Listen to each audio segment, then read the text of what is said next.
नवरंगपुर जिला कोषागुमुड़ा कोकड़ी श्यामला आश्रम विद्यालय हॉस्टेल रोषेई घरे गत 20 तारिख में प्रेसर कुकर फाटी सप्तम श्रेणी छात्र धनेश्वर भत्रांक मुह क्षतिविक्षत होइथिला।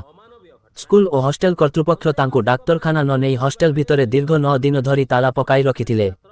तेबे शुक्रवार कौनसी सूत्ररु खबर पाई नवरंगपुर पूर्वतन पी तथा बीजेडी वरिष्ठ साधारण संपादक प्रदीप माझी हॉस्टेल पाचेरी डेई तांकु उद्धार करथिले। एथिसह रातिटारे जिलापालଙ୍କ आवासिक कार्यालय को आसी छात्रंकु जिलापालଙ୍କୁ हस्तांतर करथिले। गणशिक्षा विभाग पक्षरु विद्यालय और मंगल विभाग पक्षरु हॉस्टेल परिचालना हेउथिबा बेले ए विषय रे कौनसी अधिकारी किपरि जानि पारिले नाही बोली प्रदीप प्रश्न करथिले।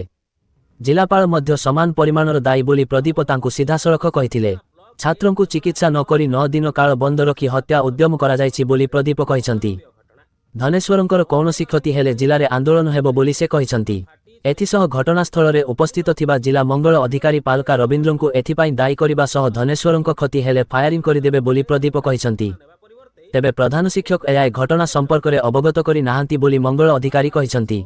एनै जिलापाल महेश्वर स्वाई कहिसंती घटना जना पड़िबा परे डीओ एवं जिला मंगल अधिकारी को डका जायछि।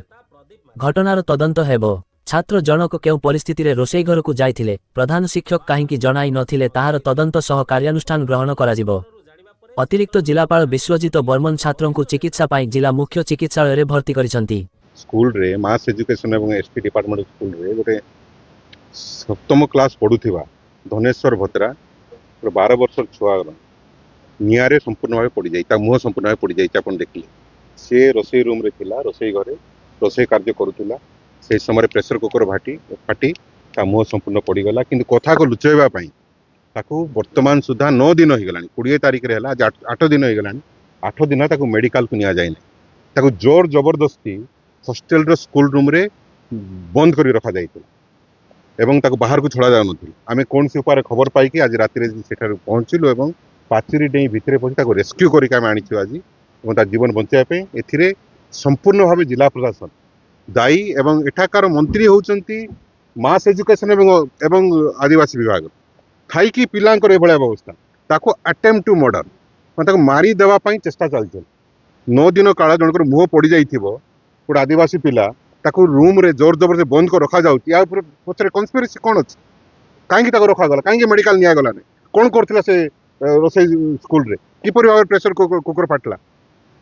कलेक्टर को प्रश्न पत्र के आस्थिलु एवं कहिछु जदी पिलार जदी कोन से क्षति हुए ताले संपूर्ण जिल्ला रे निया लागे। जो पिला के इंजर्ड होइछे ताके ट्रीटमेंट करबा ପାଇଁ नेइछे जेहेतु आज खबर पाइले इमिडिएटली ताके नेइछे वर्तमान 9 दिन हेलानी सर केमति आपन बार खबर ना कंसर्न हेडमास्टर या सुपरिटेंडेंट ताको इन्फॉर्मेशन देबा କଥା से देई नै आ जेहेतु खबर आसिला अकॉर्डिंगली हम ताके नेइछे हेड कर कोन कार्यानुष्ठान लागे हेडमास्टर जेहेतु सेटा एसएमए विभाग रो अछि तांकर माने सुपरिटेंडेंट रहछन्ते डीएसआर तागरे ना तदंत करूँ से कौ सर्कमस्टांसेस पिला मुह भी सीझी जाइए आम करूँ कौ सर्कमस्टांस पिला को नहीं आसता तदंत कर जो हेडमास्टर एपर्तन रिपोर्ट कर स्कूल रखी ट्रिटमेंट करते विरुद्ध निश्चय कार्यानुष्ठान ग्रहण करूँ।